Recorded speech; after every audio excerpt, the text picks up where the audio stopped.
Rahman, bahwa yang boleh Quran, Isya Ar-Rahman,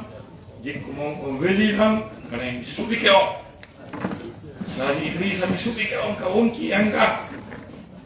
dari dulu subun dia dengan kau, dan subi beliau sehari ini sam, besok nanti dalam,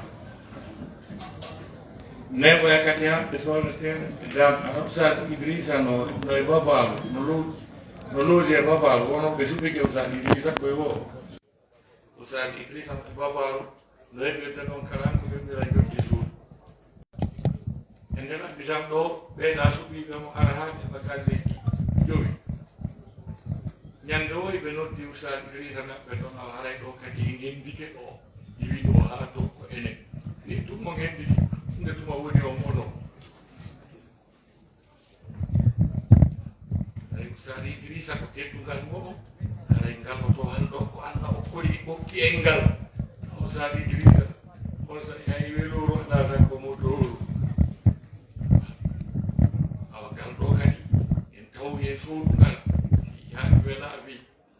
subi belu Sari Idrisa pun menjadi otori jadi, menjadi kali Diego pun Abiyan, Sari Idrisa berbapa lalu di su. Ala hiwilu wo besubi kausari ala kan nan subi dewa tete haistai na net subi ke go kunni dum mo tete na ndi lady makka ko simple lady yaw be ton be nangi belle mehe wana le kunna le kina le kanna changu no yuri ken no Nabi Ibrahim sifar non kolon net no way Rabbi inni askantu min dhurriyyati biwadin ghayri zi zar'in inda baytika al-muharram bel melenge woni no kono pay Allah wi subi ke don karam ko yahi don dala dem bel melenge ko duwon yang dala gogo o okkoli ka taw ko ɓe ñaama ange ko wiyete mi weelama ko ha yaha e ɗin leydi ara a soodike ɗum mi weelama aɗam ka indi kala façon ɓiɓɓe leggal ino e nder leydi kala façon ñaamete moƴƴu ino e nder leydi to ngalti e nder leydi premiére fois argollan ɗon harana dimɓe leɗɗe ko restauration ji tawata a wawi yiide ɗi wo tuma hewɓeɗa Europe ma ɗum etare ni ko ɗi yiyata ka yarɗa o ino maddona ka yarɗa o ino donke nonot kopi ka yarɗa o ino KFC ka yarɗa o ino pizza hot ɗin ko restauration ji noon ɗi tawata leydi fufala fuɗɗi yataji baɗi hara noon na ko dimɗe ɓiɓɓe leɗɗe ko yiyata e leydi ndin kon ko ɗo yoori kon fof ka falɗa ndiyam woni ko woodi ko par ce que Allah subite o hokki barki e mum o subite barki kin ko fuɗɗori taw ko wonɓe toon ɓen yo wonu en sécurité yoɓe ɓuttini a taway ɗo $100,000 ɗo fo wiya jinda leydi ndin fof hay fis watta si wiyama hayyana salat ɓe pooɗa ridoji hara ko magasin kanŋe bitikaji kanŋe ta valeur on no ɓuri $2 millions ko rido pooɗete o yaha juuloya warta goto memata ɓe wi ko Allah suɓi kon kanko so suɓi ke noon tan korta ko suɓi kon noon donc yiltoyi kañum kadi ka dewal kadi darde wotere ka haram makka ɗon ɗo e goɗɗo go juulu nokku ko heɓa baraji ɗen darde o juula e darde gulujji temeɗere ɗum waɗi andi ko suɓi komo waɗi barke waɗi moƴƴere mum ka ko ɗum on doginde to yimɓe ɓe dogara ɗaɓɓugol ɗin donc Allah waɗi en sorte no yimɓe ɓe ngari yimɓe ɓen ko économie yimɓe ɓen ko économie e so Chine ɗo haaji hakka e bus faala ɗo soɗɗanɓe faala si ɓe produisi ɓe consumi lanni ɓe mari ko sooda ko ɓe produisi kon fof si ɓe soodanima amali si ɓe soodanima heɓi probléme Amérique poron parano ɗo sonka ha kono ɓe gundoy to nder tawata sino aɓe wi sodata produit ji maɓɓe ɗi ça c'est une économie endogène, c'est un terme économique. C'est-à-dire ko économie nder ton worando woni donc ko dokangol ɗin ko ɗum Allah wi law inna awwala baytin wudi'a linnasi lalladi bi bakkata mubarakan ko ɓe toon no ta barke de ay taye barke jon noon ɗon ko leydi Allah suɓi ɓay o suɓike o waɗi barke o waɗi moƴƴere mum Allah subhanahu wa taala himo suɓo bimana e yimɓe ɓen o suɓike Muhammad rasulullahi sallallahu alaihi wasallam e hoore takore men fof ɓayre sélection makko on ko famille ni o suɓi famille ji e yimɓe inna allaha astafa adama wa nuhan wa ala ibrahima wa ala imran ala alalamin duriyatan ba'duha min ba'd o wi ɗiɗo famille ji o suɓi kedi annabaku mum fof e kala ko wiyete barke e jam kayran e moƴƴere adna e lakara koye nder ɓe ɓe Allah sabbiɗo woni koye nder ɓe ɓe Allah waɗatno sabbiɗo woni so suɓike kanko o waɗay barke o waɗay moƴƴere e muɗum nde o suɓino annabi Ibrahima o wi annabi Ibrahima o suɓike mo o waɗimo giɗo ko annabi Ibrahima heɓi kon jente moƴƴa woni o ngalanda hay e goto eɓe Allah tagi ɓe ngaɓano hay e goto eɓe Allah tagi ɓe heɓade ko annabi Ibrahima heɓi nela sisa maki si Allah yama dalngal ɗamari ɓiɗɗo goto hunde ɗo ɓurata a ɓornete magewal kange tangal jalbiri wonange ni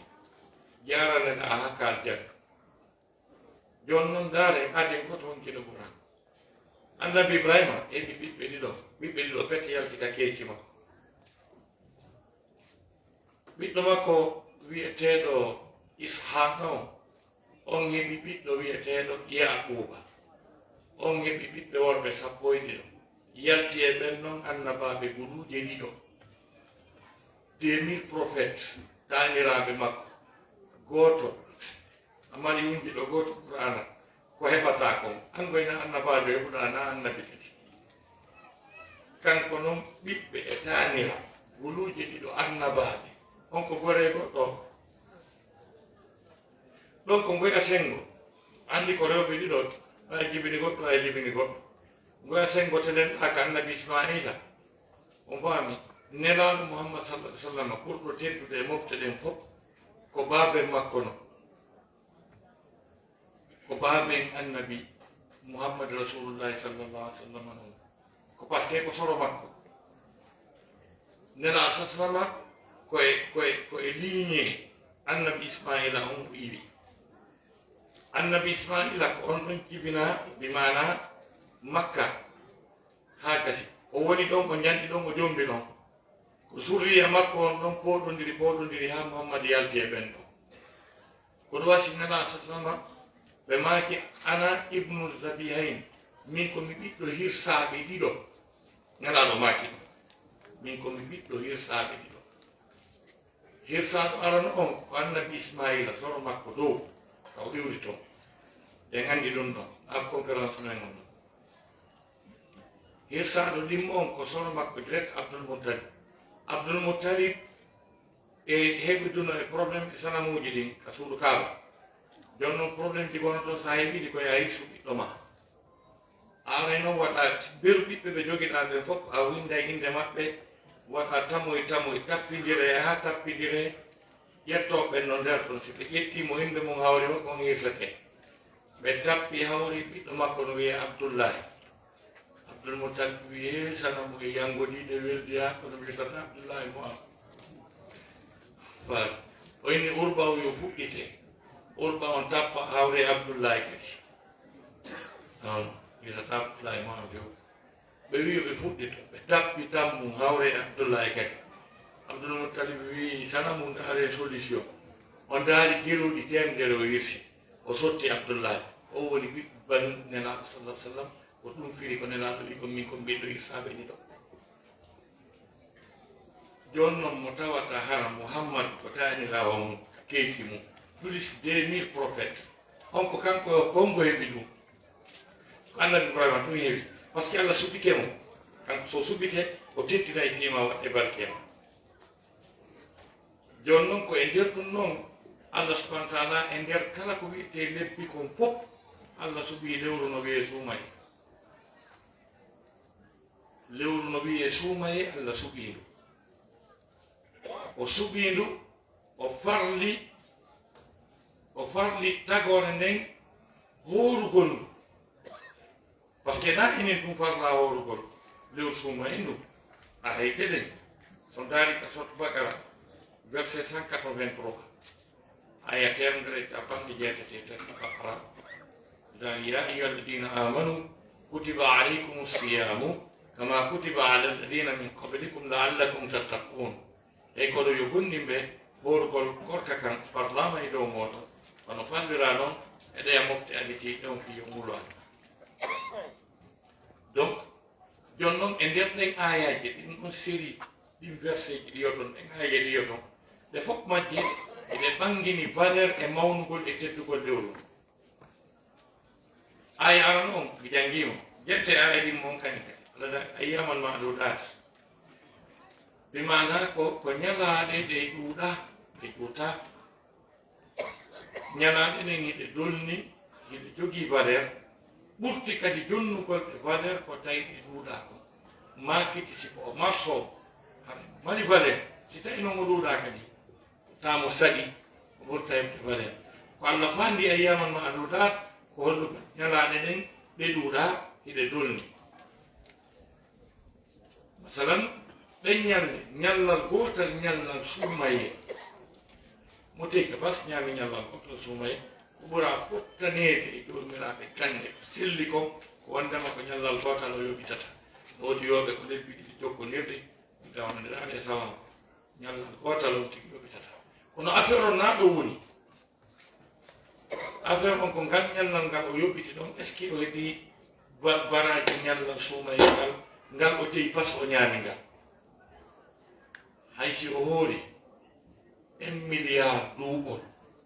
1 milliard duuɓol o heɓata baraji ngal ñallal ngal o pirde o hettitata ngal kadi andu sabu suumaye arɗo o arda e ñalle mum ɗen ɓeydantamo ñallal est ce que o faami moƴƴo ko waɗata ha tawa goɗɗo hoore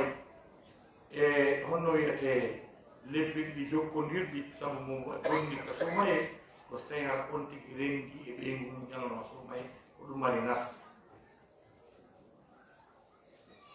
jon noon musidɓe julɓe tedde daari faman kana minkum maridan o ala safari fa iddatun min ayami ukhra pourquoi tout ça fewɗum Allah joni solution kala ala haali mo neɗɗanke on fewndori tawa mo wawi profitude e suumaye o suumaye on hitti kon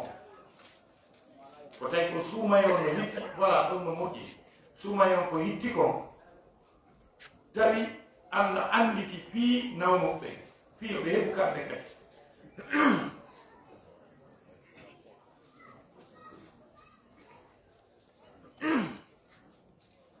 wiwɗen Allah no wawno wiide wonɓe voyage ɓe ɓen yo accoɗo aɓe woruɓe ala ɓakkaɓe mawno winde nawnu ɓen o yaafi ƴeɓe kono ɓayi moƴƴere wonde toon nden o faamaka hay gooto faɗa kala e moɗon nawnuɗo ma haraymo setade yo limu e ñalaɗe go'o ɗen ñalaɗe ɗe o yoɓitoyta ko konti ñalaɗe suumaye ɗen mo fota ter e horuɗo suumaye on tigi tigi si o yoɓitoyi par ce que ko ñalaɗe suumaye yo jonna fevere catégorie yimɓe goo kam wa ala alladina yutiqunahu fidyatun ta'amu miskin ɓen ɓe no ɓittora korka kam siɓe foti goɓe oray kono ɓe tampay ha feƴƴiti ko nayeɓe ronkituɓe ma nawnuɓe nawnare ne dikkata ɓeɗo ɓay kamɓe ɓe wata hoto goɗɗo wata wiide ɓay hikka lamari duuɓi capanɗe jeetati nayi ngum mi wata hoɓe mi acco ha mema duuɓi capanɗe jeetati e gonon mi daara si ɓartay ɓen noon Allah jonni ɓe solution ñammingol ومن تطوع خيرا فهو خير له فذلك وان تصوموا خير لكم ان كنتم تعلمون كن wakkiloto ɗon noon hoorno nde wakkiloto ɗon hoore ɗum ɗon ɓuri moƴƴude ha hiɗon annduno on aya mo metti firde seeɗa par ce que o bugoto goɗɗo bugotoma ɗum waɗi si tawi l'islam mum kañum ko gandan ko bindi ɗiwol ta gollitude gollitirɓe haqqille mum ɗen fof gollitiri haqqille mum ɗen ka diina ɓe majjum par ce que ɓe gollitir haqqille maɓɓe ɗen ha hay allah ɓe fewnitani allah ɓe wi tigi tigi on allah no wirta ɗo ni a mijitaki moƴƴa allah no wirta ɗo ni a mijitaki moƴƴa a karkirani moƴƴa allah ko ni yaalano so goɗɗo jangi ha falliti allah naarayo marsini ɓe ngaari aya qouran ko allah yewti ɓe karkiloy ɗon ha ɓe yiɗi deftere nden ngaray na yode loote ko nde maski andi ɓen o falliti allah o heewi ko so yewtidi e ɓen ko ɓennata haqqille no jaɓi ɗum haqqille nasuji ɗi no hecci haqqille ko ɗum a kaatoto e nder haqqille ɗe si tawi allah ittiti ɓii ɓeeɗo tawaka yiltike o wii ko nde wakkiloto ɗon hooron ɓuri moƴƴude andi ɗon no haqqille ɗen no heƴa wondema woɓɓe voyasude ɓen kono ɓe wakkilotoɓe hoora ɓuri moƴƴude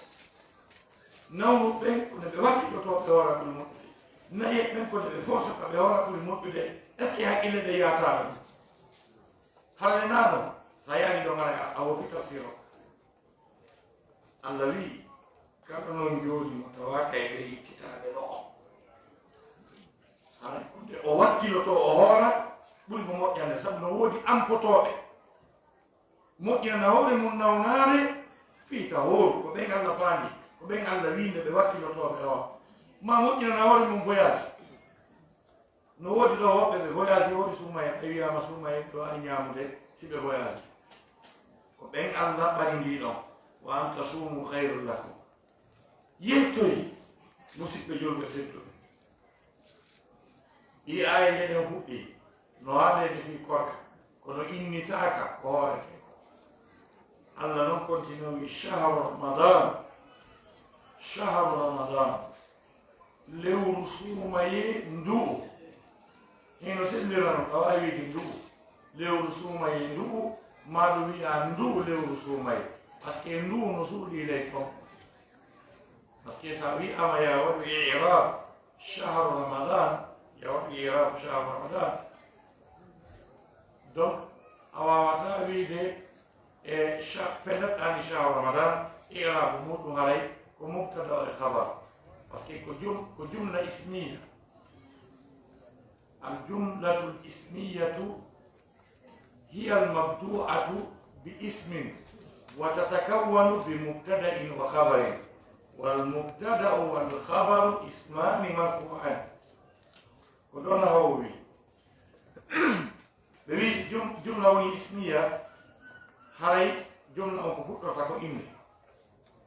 هاي نو جملة اسمية كفوتة تكو مبتدأ خبر اسكي دواوي الشهر مبتدا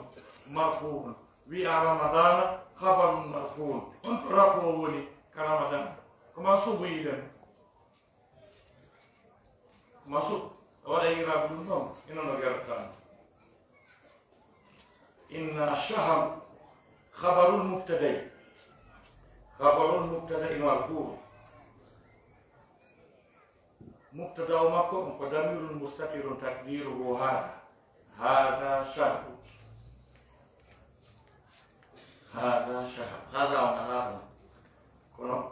وشهر هو الخبر المبتدا مبتدا ومكون قدام المستقيم تقدير هذا رمضان وانا مضاف اليه كل سيدي شهر رمضان ليوم صومين الذي انزل فيه القران ndu lewru ndu qur'anare nden tippinayi mum ndu heɓi valeur ko jonni valeur ñaɗlal ko piiji waɗɗi ɗon ɗi siyama hande ko ngal ñallal hande ngal teddi Côte d'Ivoire ɗo moƴƴa noon golle ala hande gollatake e ko ñallal on ngal ni ko ngal jallal ɗo Côte d'Ivoire ƴetti indépendant andi ko indépendant jetta e ñallal ngal ko jonni ngal walee sina ɗum siko tenere tenen ɓura tene kono noon Côte d'Ivoire ɗo ɓay tum misal exemple joni jonnude e tenere woni ko Côte d'Ivoire ƴetti indépendant tenere nde teddi ko si Allah daari shahru ramadan alladi unsila fihi alquran lewru suumaye ndu qur'anade ndin tippinaɗe mo e ino ɗo gumdo muɗanaɗo wonto e nder dow lewru suumaye ta ko gumdo aduna on fof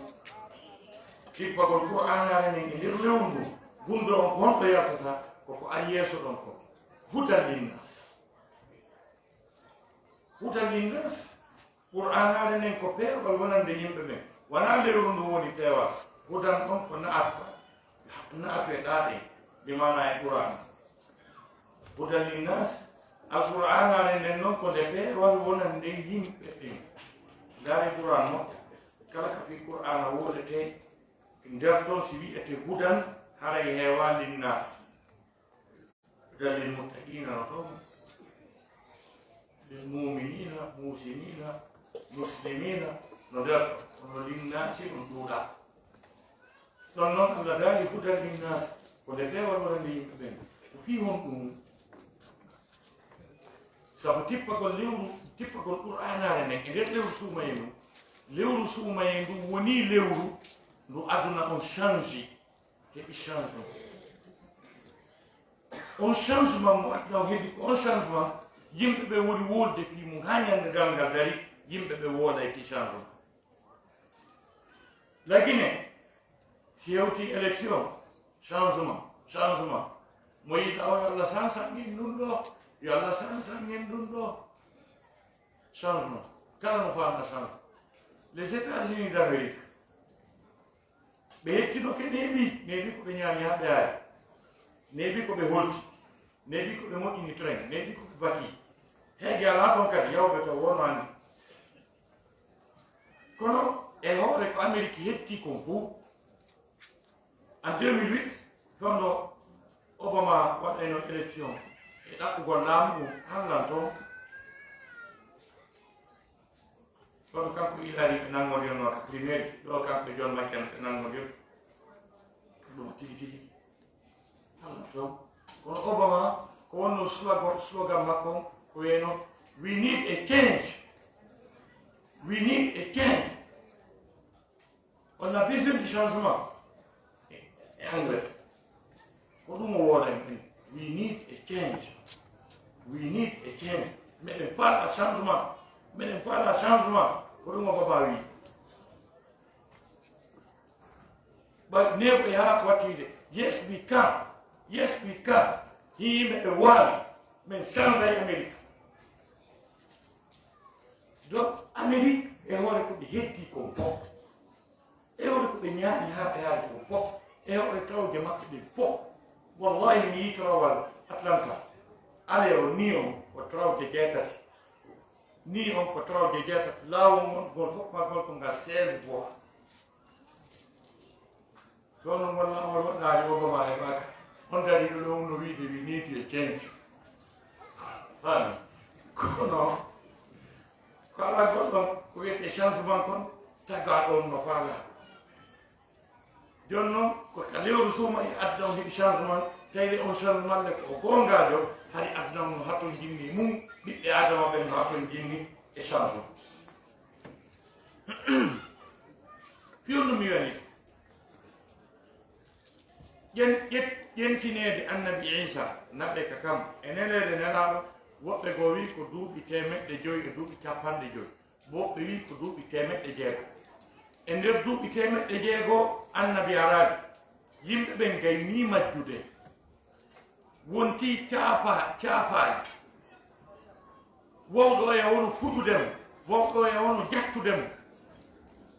batte ko wiyete yurmede iwi e ɓerɗe yimɓe ɓen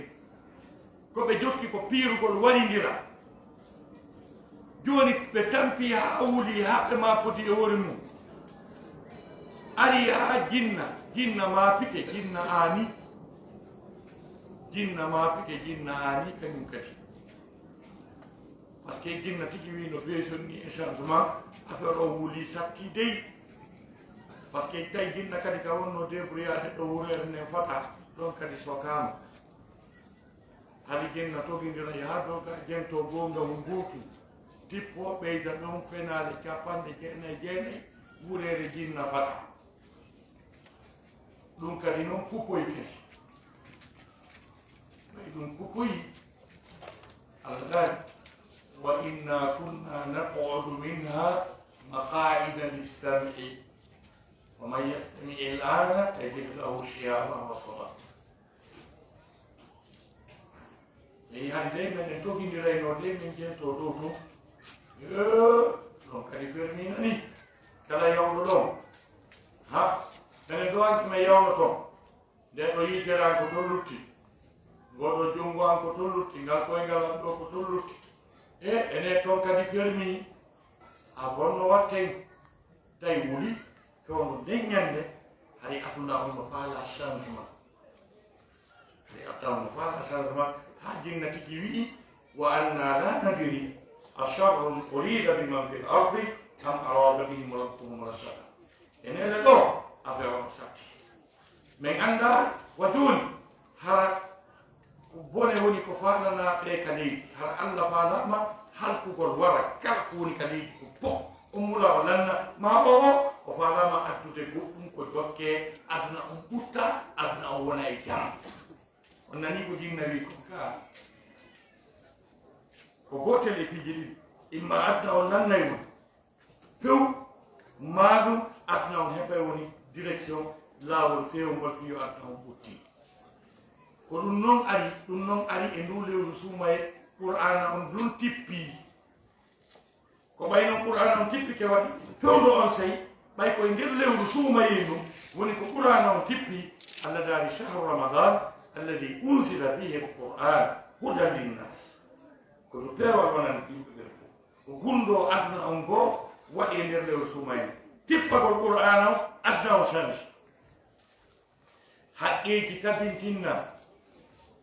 haqqeji rewɓe ɓen jonnita haqqeji paykoy koye jonnita adonde arde hari hewti ka goɗɗo jibina boobo diwo boobo hum diw o jasa ngayka o surra kum ɗum wuuri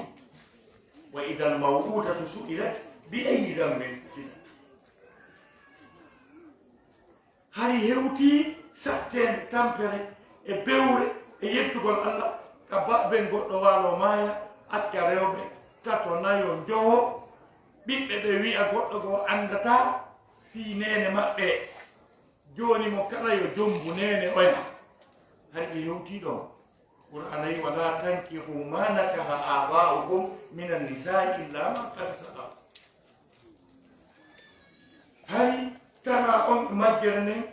e pankare ɗen hewti kam yimɓe ƴetta horɓe muɗum waɗa cuuro waɗa drapeau joɗo ka dambugal tawa ko ɓe yiɗa yo waɗe ɗum ɓe yiɗa bonki few kono forsa ɓe waɗinaɓe ɗum ha gasa ñaama mbuuɗi ɗin allah daali wala tukrihu fatayatikum ala lbira'i in aradna tahassunan litabtagu arada alhayati dunia hari hewtaniɗo yimɓe ɓen hari hewtani yimɓe ɓen ka gorol kala ɗaɓɓa pinka e kaafaji e leɗɗe ataka gola gorol ɓe nangodira ɓe warda ha ɓe ranna hay hewti ɗon ko ɗum waɗi ɓay nde ari nde changi situation o nde woodi fiɗum واذكروا نعمة الله عليكم إذ كنتم أعداء فألف بين قلوبكم وأصبحتم بنعمته إخوانا وكنتم على شفا حفرة من النار فأنقذكم منها هاي بجزي نيكا كتاتا بفوق هيك مكة بتيني لإكابة بهوكي ييتي بداسي نريها كتوني لوتي ناتو كورتون بفوق بمولا بهوكا إلانا هاي هوكي هذا جونو سيكورتون تيبيكي ɓen ayruɓe wonti neni goto rewɓen hetti haqqe muɗum lowɓe ɓen hetti haqqe muɗum ɓuttu tabiti weltama wonama nene goto ɓe est ce que ɗum na changement noon ko ɗum wiyete concavement e change ɗum ko changement donc tippa ko Qur'an e lew suumayno change elan aduna surtout le plan sur le plan scientifique hay on sait parce que 7e siècle au fond on sait Qur'an on tippi le 7e siècle correspond au Moyen-Âge européen hiɗen andi le gonɗo wiyete Moyen-Âge européen ko hay science andaka développari hay fof andaka nde ari kayde Qur'anare nde parkiti fi science o nde projecti fi science o fi moƴƴingol avion je e yawgol ka kammu e moƴƴingol métro je e moƴƴingol lekkere e ñaameteji kala ko wiyete développement scientifique kon fof ko Qur'an on projecté fewne nde tippi ka sumay nde woodi fi atome faman yamal mithqala darratin hayran yarahu ko gantinga avogadro ampere Lavoisier en fuɗɗi wolde fi atome ko en 1960 e goɗɗum portoɗen fuɗɗi yaade ka espace fewndu on sey ka suuma yeere nde Qur'ana on tippi Qur'ana on haali fi yawgol ka kam Allah daari ɓuri nzuru maga fi samawat yehe andon ko won dow gako donc un changement monanaɗo waɗɗo e aduna o sur le plan scientifique sur le plan juridique sur le plan économique sur le plan social tout ça tout ce changement là ko waɗi ko fewndu Qur'anare nden tippi e suumayo ko gundo gono en plus gundo kadi moɗonaɗo ko rulew suuma e jogui ko gundo lawhi mahfous o ado Allah subhanahu wa ta'ala tagori tagefu ngu haɗe o tagui karamol ngol windi ko watta kon fof ko karamol ngol windi ko waɗama e ɗollo no wiye lawhi mahfous jonnon o lawhi mahfous mo toon ɗon ko ɗon gundoji ɗi fof programme ɗi fof ko ɗo winda jonnon koye nder lewru suumaye ɗum ko ɓeynta kon plan d' action c'est à dire ko Allah windi ɗon kon ko hoddiri kon koye nder suumaye ɗum o programme ka ko watta kon e nder hitande ɗa torino fi ɓiɗɗo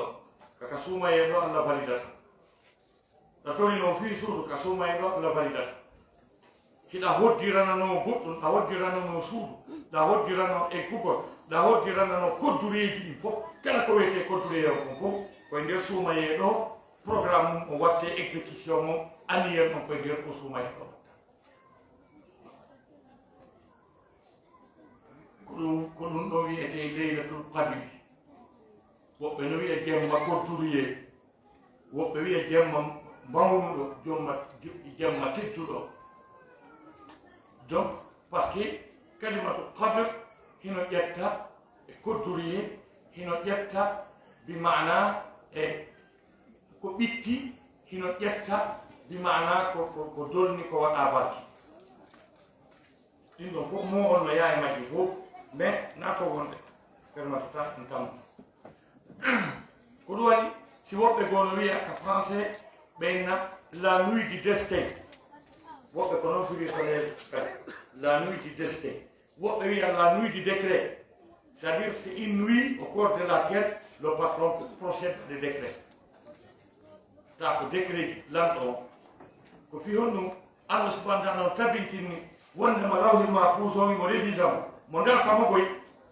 jente Qur'an Allah daani yamhu llahu ma yasha'u wa yuthbit wa indahu ummul kitab o nani ɗum moƴƴa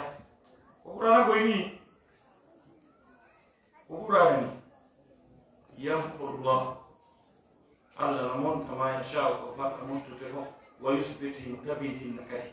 cela veut dire mo darta lawhul mahfous o wi wa indahu kaka makko woni ummul kitab nene defte ɗen gundoji ɗi fof windi toon jon noon on action ɗon montugol tabintinna ɗum koye nder suumaye watta ka jemma leylatul qadr ɗum watta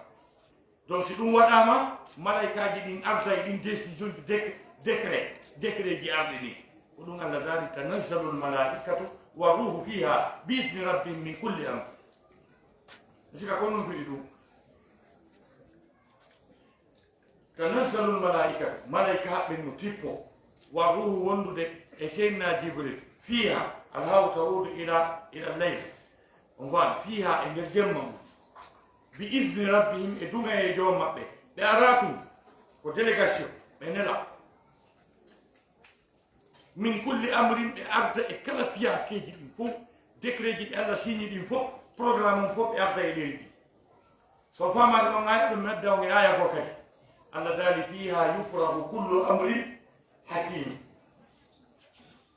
ɓe nder on jemma situation ji ɗin seedindirte joni noon koye jemmale to kadi ɗin décision ji ƴettete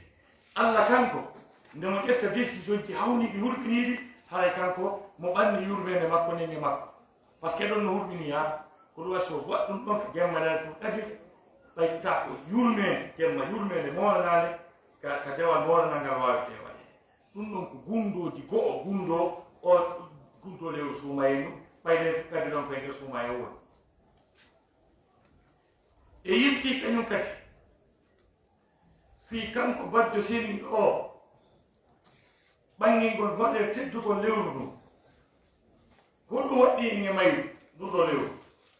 par ce que ko lewru waɗango bakki lewru ka objectif on ko ɗum ɗaɓɓa ko fi yo yimɓe ɓe wowtino dewal ngal ɓe waɗa entraînement non a séminaire wonɓe waɗde beru lewru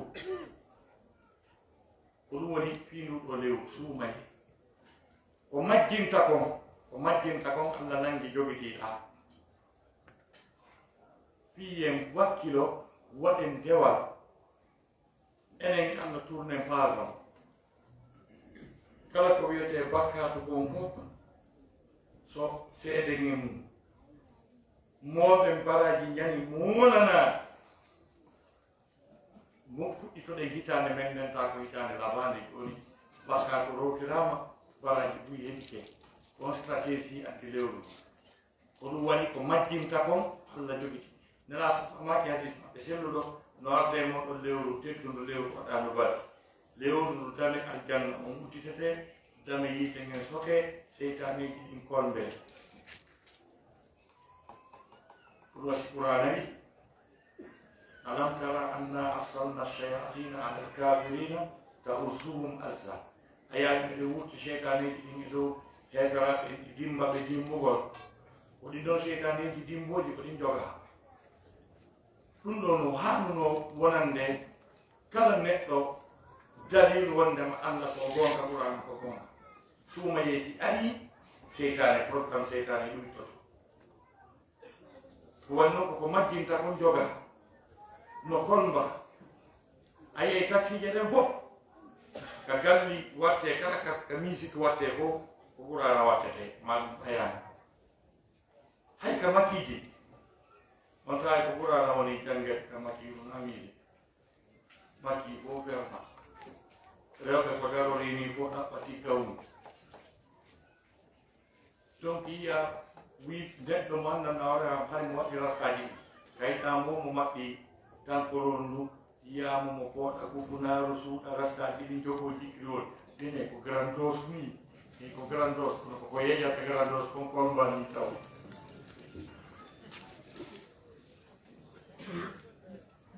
donc sare nden change nde heƴa nde wona kan par ce que seytane ɗiɗin kolmbama Allah jonni en tan entraînagol no waɗoɓe box ni nde ɓe entraîne ɗon andi koɓe ɓornoto kon ka combat e koɓe ɓornoto kon nde ɓe entraîne o andi ko chiffon so ɓe tappi balminta donc ko fewn ɗon ɓe bugoto kammaji ɗen ha ɓay so ɓe tappi balmta ha noon ɓe yewtoya ka soɓe ɗon ɓe waɗa noon musumiji joni noon ko fewn ɗo Allah jogui seytaneji ɗi fiyon ekkito dewal wuutinoɗen dewal si tawi neɗɗo ɗanke o waɗi ko amunoɗo juulugol mo aami juulugol ko majjintama kon ha onon ka julde konɓe o roode ka julde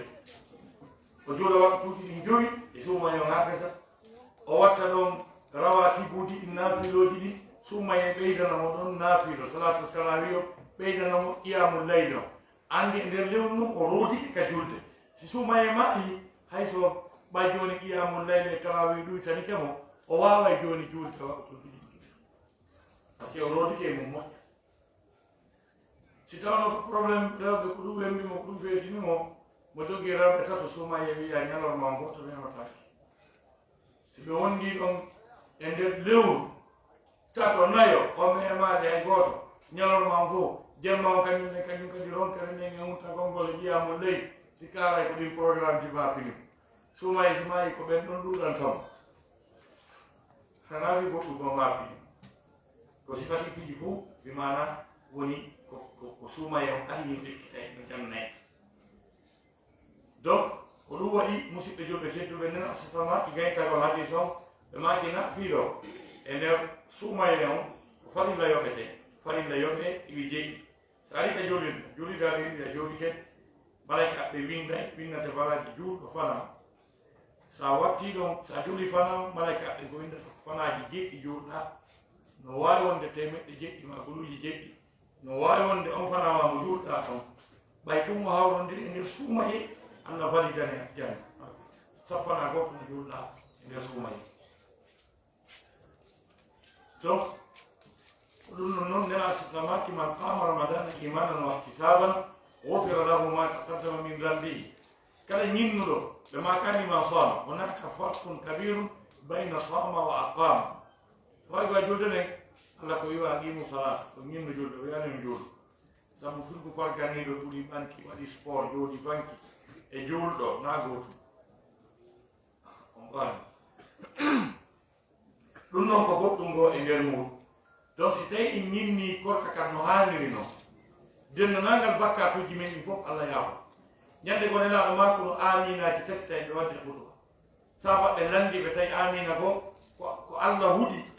mo lewru suumayi ari tawi o wondi e mayno ha ɗumayi o luttiri bakkatu mum gotu allah huuɗimo jibril yettini nelaɗo tawi no yoni fattanaki ɓe wi amina julɓe allah si allah huuɗi goɗɗo jibrilu yettini nelaɗo wi amina o daɗa e linkuddi ɗon tawa ɗo noon ko luttiɗɗo bakkatu mum gotu bet allah huuɗi on ina hulɓini ha sey jeeɗani lewru ɗum ha tawi tawi ɗenɓe allah huuɗi ɗon par ce que si allah huuɗi goɗɗo ara ene hulɓini joni noon no woodi woɓɓe ko koye nder dow lewru ɗo tigi ɓe parjitata kadi bakkatuji sms ji téléphone ji d'accord joni lamoori ami won toon koye nder lewru ndu wona hayso ko jemma koye nder lewru ndu haɗa teddinede wata on tigi memu kuddi allah ndin e nden ɗum ɗo lewru suumayi teddu si iwti ɗon koye on tigi hebbini par ce que allah daali waɗi tukmilun iddata timmine limore nde timmingo limore nden siko balɗe jeetati balɗe noga e jeenayi hoore siko balɗe capanɗe te hoore o dosa kadi ñalle ɗe goɗɗo no hoora ɗo balɗe noga e jeenayi suumaye tawa ɗen fof si waɗama ka baskille darama si dose on no timmi ta ko ñallal gotal o heeɓi nga kontangal dose on no timmi luttuɗen fof dose on timma ko ɗum wasi allah wi yo timmine joni ɗo an ñalle ma suumaye ɗen fof ko D6 mo lido ɗaka lidowa ɗaka damuwal ñaamu ñaamima ñaam jokke noon ko suumaye noon ha jarnama aɗa ñaama on ɗo hono e damuwal mon ngal faam donc ɗum ɗo ñalde suumaye makko ɗen fof ko soit mo ka damuwal soit mo ka lidowal soit makko novelas tv hande jom kumɓe suka o yiiday kara to ɗum ɗon de dey nani ha miɗo jottumi miɗo ka sunna kati raɓɓe ngala mi téléphone de mo kala no annintinde oya série mum fugande ko woni ɗum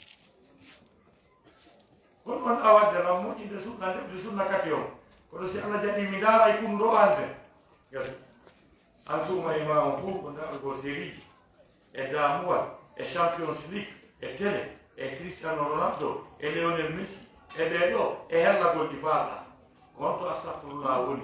wonto subhanallah woni wonto la ilaha illallah muhammad rasulullah woni ko honto janngo gonde e qouranare woni wonto alluje suumayeɗe woni ko honto yaltugol ngol ɗaɓɓita miskimɓe ɓe ala ko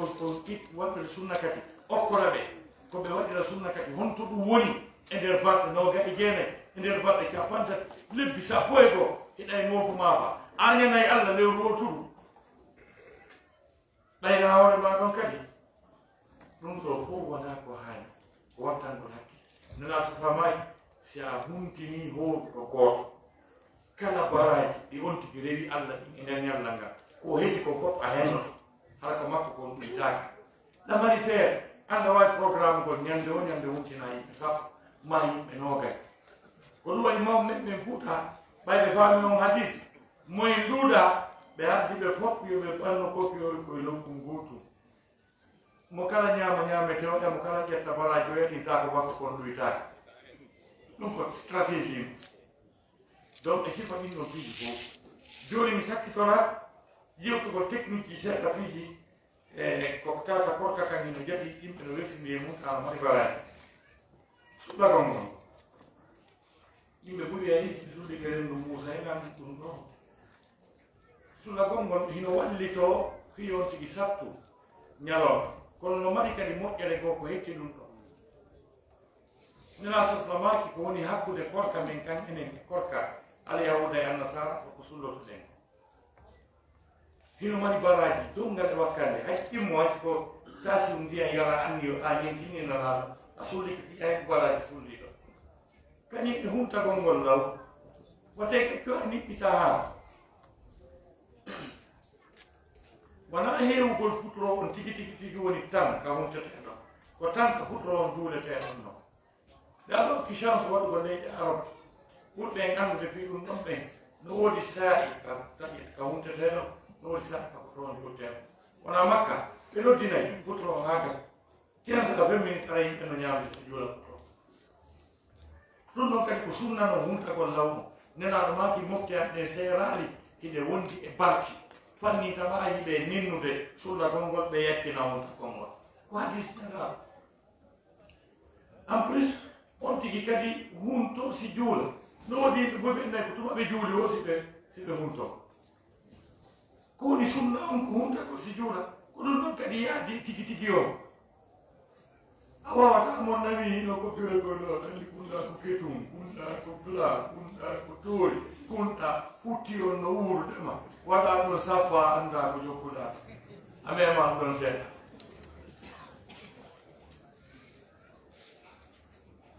no saabi o andi woɓɓe on no kile elemo yahano sala yeyi elawa ñiiri en yeddodira joni juulay si ñaame kan ñaamay si juulen yeddodira ha wiɓe ɓe yo juule si ñaame ɓen foori julde ne salmina ɗum mawɓe yetti jalloɓe goto wi kaka julde ɗo mi andi ko honno ɗeni e sendirte daga biɓe jari e juulugo ko calcul no ñiye ɗen sendirte e juulde donc sifa ɗin piiji ko sabi ko bindi ɗi wi ko a din almutaba diɗɗa ko ñentingol ko rasulu ñentinte sallllahu alayhi wa alihi wa sahbihi wa sallam yo yimɓe ɓen hunto ay déjà enen naayi huntagol ko ñamgol tamaro e kato e men mi naaya genge wiyano juulde ko ñaami ha haare juule awa si ɗum heɓota ko haɗi on tigi taƴu si juula donc ɗum ko sunna noon mo tawata ko fuuti en ani na wakkili ɓen no taƴude si juula fami donc ɗum ɗon lootagol ñalolma suuma eno dagi a probléme ɗon tigi a turjiyam ma gosagol ñalolma suuma eno dagi woni leggal keccal woni leggal yongal woni bat l' essentiel taw ñaama tum ɗum ɗon fof eno dagi donc sifa ɗiɗo pi sonnajon telema sengo ko anniye worɓe ɓen anniyoto no horde lewru mum fof ko dagi sonnaɓe ɓen kamɓe ñande o koɓe anniyo ɓe hawra janggo par ce que kamɓe goɗɗum no wawi bonnude programme maɓɓe joni noon so tawi sonnajo anni ke o hooli ha gasi e nder korka kan ari ha ono ko alan salarna ka midi o yi ella konno guerrata haray sonnajo wallinay korka kan few hande kadi korka kan yadata e ella makko o ñaama sans problème o yoɓa e ñallan kan si tawi noon ara sonnajo on joni noon o ala a hoolude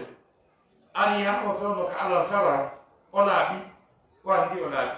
o yo looto ha gasa o continue a ɓiru ɗum ko lutti ɗon kon o ñamitata e ɗum ɗon ɓir ko lutti kon par ce que mo laaɓi mo wawade dewa o continue a o yoɓa e ñallal ngal o teddi kon tum ñallal ngal kono o yoɓa henga donc si faɗin piiji technique ji donc pratiquement ko ɗum ɗo watti ɗo kañum kadi yimɓe ɓen wakkilo juulugol ngol jemma te tima noon salatu tahajjud o ani ko salatu tarawih e salatu tahajjud salatu tarawih ko naafiilo ko wiyeten kon naafiilo on mbaami donc ɗum kadi masabuji ɗin ko darɗe delu ɗum ko programme masabu noon goɗɗo waɗa darɗe sappo watta wittiri nden wona sappo e an jara ɗeɗa ko woni chabi Voilà. Donc voilà, dans les guerres, ça fait 8 jours, ça peut go, nous n'avons pas habitué de faire ça. Voilà. Mais moi, je vous dis, Kawai on tipi donc. Sudah sih, eu usai ini ngesai ku belan bukan dan, belan jibina lo. Eno ada eno gay pekan ku. Sakali kita perkolan kami ku mereka ni video. Ini pejindo jadi ada program yang umat betul ni nilai ni. Masa puji kau nabi kau tak cepat kerja yang gui. Donc ala kulli hal untuk dia masa mufamio ekotum takon. Kalau yang nadi gua bawa kritikal. Jangan dengan kau tak pakai di silu. Urutu sujud tim. Kau tahu Quran ini fakir umat Islam ini. Fakir umat Islam ini Quran. Yang berkuang kajian kita kau kusilin. Aku kan yang bau di mana ini tu orang. Kau tak pada Allah yaitu Allah yuridullah bikumul yusra. Mana yuridu bikumul yusra. Saya Taiwan ni nususul gini. Nas Quran. Tuno aja tak ada hal apa. Problem pankari di meni ho, maîtriser tafsir Quran, maîtriser tafsir hadis aja dengan yang anda. Donc aussi voilà. Jul salatu tahajjud on fikir mulai salatu tahajjud ko jemma sa ko sakiti. Ia mulai dio. Dungi no mauni. Parce que ka kunna bata on tikidon ino mauni. Firma si mi widun no wodi place ko ka aljanna. Kodon buri labede, kodon buri fotude, kodon buri urude. Denna nangal annaba en fo kodon faala. Mukalla no faala. Nela sallallahu alaihi wasallam. Tay faala no kodon be huli parce que ko dubi chapan de jefo dubi no ga tati be rewi Allah. Dubi no ga tati rewi Allah. Jonno annabi no Allah seedi tani kemo. O rewi Allah duuɓi temeɗɗe jeenayi e duuɓi capanɗe joyi annabi ɗum o faala ɗum ka faala kanko mo duuɓi noga e tati on ka faala ɗo mo duuɓi temeɗɗe jeenayi on o faala ɗo annabi adama wuuri duuɓi wulude mo faala ɗo e sifa noon e sifa ɓen annabi ibrahima en ɓe ɓe arɗen ɗa no faala ɗo nelaɗo tawi heeɗi yo noddu faama o wiyono mofte ande walle lafi place kala e moɗon nanuɗo no noddine jembini ne noddinago ngago timmi o toraniɗan Allah on place min kadi mi ƴettanimo garanti mi tefano e ñande tan nelaɗo ɓaki Allah wanɗo on ka surat bani israila o dani aqimi salata liduluki shamsi ila masaqi lleyli wa qur'an al-fajr inna qur'an al-fajri kana mashhuda Allah yamrimo yo juulo waktuji farinda ɗin joyi e leere majji Allah wi kuma affaire umɗa noon ɗumɗa mbiɗa ɗon yo mofte banɗe waɗne campagne sila faala ɗon haray ko ɗum ɗo waɗata nani sa faala hay so waɗanima campagne sa waɗi ɗum ɗo mi jonnete ɗon Allah taali wa min alleyli fatahajjad bihi nafilatan laka asa an yab'athaka rabbuka maqaman mahmuda Muhammad immidiama juula dokkete place o haray ɓe immo ƴemma juulen tentinima ɗon e ndir lewru suumayi tentudu haray inchallah garni o assalamu aleykum wa rahmatullahi taala wa barakatuh. وعليكم السلام ورحمة الله وبركاته. رب العالمين والصلاة والسلام على رسول الكريم. يدي الله سبحانه وتعالى يدعي إلى بالصحابة المقبلية والبفوم. Menong hari Dewiya ya Allah subhanahu wa ta'ala baidan delado esa bay mukbe ya ko kisale yume menong hari pa yetu ko Allah weltani ke Allah subhanahu wa ta'ala Devinando en sena ko te karam ko be kamendo ragira me udido alhamdulillah be nafi muy sala yobe pur mo ne tadi non na bolli dere mo yewtade ko andi gonga bukaram ko bewi al haqqu setelah aku bulu gonga terle ko ya ko tira e gonga ko dawi ko ko dawi aray yetti Allah subhanahu wa ta'ala ngarni be aray do ko pon watte bayano ngasari non aray de mari do lande sedaje ɓe jaɓanto ɗum noon ko watti e fuɗɗade lande ɗe iɗon anndi iɗon jarna tawa moƴƴa ko watti men yewde kalendriyeji hari meɗen wiide yo wallodir fi harakatuji ɗin alhamdulillah jama o wakkili foti wallodira Allah waɗi yahuɗen ko faalanoɗen yawde toon kon fo iwɗen ɗo yahuɗen sampe ɗo ɓe waɗi ɗon 2 jours en iwi ɗo men ari gañuwa men iwi gaña men yehi Jokoy après Jokoy yaha ko nokkure no Jokoy ɗon ko wiyete Jiblo iwa Jiblo yaha Ojene hakkunde ɗo Ojene ko 800 kilométres woɗɗi moƴƴano ɗum ɗo fof ko onon Allah sabindini ɓay ko onon jonidiri duuɗe walliti fi ko yehere ko ɗum ɗon haray bayanaji ɗin ka sali haray harakatuji ɗin ko wonno ruttagol maɓɓe ko janngo ñande 14 kono men daari men tawi ɓayne yehi kalendrier to tawi programme ji ɗi no ɗuuɗi moƴƴa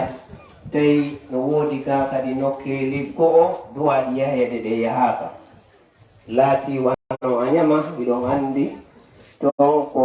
duɗal karam ko men e kadi ko ɓeytiɗo ustase en esira e maɓɓe ko to woni ɓe faala yawgol ton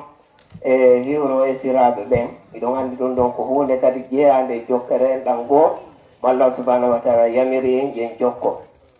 ɗum noon ɗum fof tawi waɗaka kono min daari min tawi ko ma min dirtina min tori kaɓe yahayno to ɓe jogino programme conférence le 19 ɗuɗo Sénégal ko ɓe invita kono min tawi ko ma ɓe dirtina programme on seeɗa min eɓɓuno koye ACW arowo ɗo wonno yittagol maɓɓe yontere afwan e si tawi ɓayi woni janngo le 14 février min inni joni yen eɓɓan e ACW o hara ɓe julna en ɗo juma arowo ɗo juma arowo ɗo ka nokkure men ɗo ɓe duwano yawde nokkeli go kono ɓay ko ɗo ɓurete heewede ko ɗo woni hakkunde min inni tigi tigi o yew yoɓe arɓe julna en ɗo tigi tigi o jon noon si e yurmen Allah subhanahu wa taala min immini ɓe yehi ka agence wono tawi e nden ñande fi programme mum tawi ɓe saltini moƴƴa ko yoɓete pénalité ko sammi min tigi tigi o min tawi yoɓe yaafo ha e talata on tigi tigi on ɗum ko yontere hande déjà min talata on naati jemma on naati e haray min sottini programme ɗum noon kadi toujours programme ɗi no sarsi moƴƴa haray min fonta e juuɗe amen e moon min toro on balla fi toujours ɗi harakati ɗi bayanaji ɗin toujours ɓurten wallitade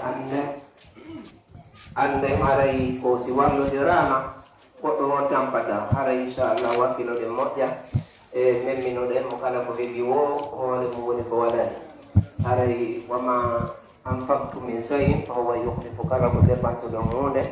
Allah subhanahu wa taala lontinen woɓɓe immano hakkude mo jaaɓitoren ɗon waɗon ko fonaji ɗin woodi woɓɓe goo kadi ɓe tari ɗo memminoɗen rapidement yaabotiren e kadi hiɗe reeni addama ɗo julle boyi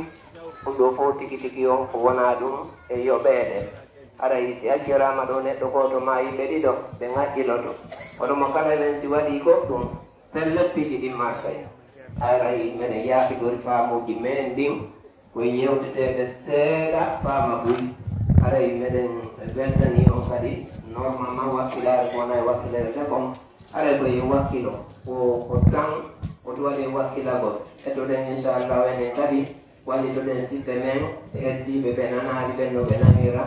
haray wano ka lettereri ga alhamdoulillahi jama waɗi welo welo molanaɗo kono mi waɗa on contrat inchallah ɓe tawdena ɗum fewni balɗe aɗoni mi yewta on wonno feƴƴiri ko kala ko wonno feƴƴiri ɓe waɗana on spécial ti mumen ɗumtida on wonno feƴƴiri par ce que komin yahi ton ko hen fof woni ko teddina ɓen ko teddi ton ko ɗum noon haray min weddani ɗo fo inchallah onon sonnaɓe kam onon kadi wakkilo ɗon yaaɓotiron juuɗe wallitoren ndi harakatu dawa o hara en gaynali bayanaji ɗi nde tawde en sottini e kaɓe ruttotoɗo hara en woodi nokkeli ɓuyɗa ara wano yoppugol fam yaaka e nokku wano markori en derlato en koko ji en fof wawi yaheede waɗe bayanaji kono ɓen taw en wawata wadde sa ide wadde ajame ɗo waɗi to ɗo par ce que ko ɗo jama ɓuri tekkude aray ko ɗum woni sabu on na wonde ko wurnugol ɗo e nokkuji heddi ɗum aray par ce que si yahama ko bayanaji yimɓe ko dowɓe ɗo ɓen heɓota koyeji ɗin fof ko ɗum waɗi si tede waɗi kadi allah no waɗi ko ɗo woni hakkude aray wakkiloɗen inchallah wallodir fi sabilillahi on aray wakkiloɗen itte kadi ko tekki seeɗa ɓerde wuɓde feere wo aray 50 000 ɗuuɗa e 500 paran fanɗa mo kala no anni yorani hoore mum wo anda sa ƴetti ɗon ɓuɗuma sappo ɗum waɗirama da'awa fi sabilillahi andu ko a gañiɗo aray ɓe toro allah yo allah okkoren ko waɗen sadaka e inchallah aray ɓe waɗanayi en résumé si ɓe gayni janogol lande ɗe fandi bo ɓeɗen nanda sitte ko ɓe nanata ɓural fandi wasi ko minta joyi si ɓe gayni ɗon amir man on no waynino ɓe seeni kamen aga waɗi ɓe hewti hecciyanki e jam ɓe salmino en watte micro e jungo maɓɓe ɓe ƴetta konngol ɓe hiwro jama o kamɓe andi honɗum ɓeydata e hiwramo inchallah aray lande no ari ɗo aray landal aranal ngal oɗo wi'i mo lando fi ñawore alluwal suumaye landal ina ɓangal oɗo kadi mo wi'i si goɗɗo woodi wondore ɗum woni kaffara wondore nde o yani e o wonda o ina mi watta wonde kaari o waɗa o wi o watta ko fara wondu kono o duwa wadde o woni yani e wondorɗen haray on tigi hoore e fabde gati ma ɗum o ñammina miskinɓe sappo ma woltinande on ko ɗum amma kisanimo kon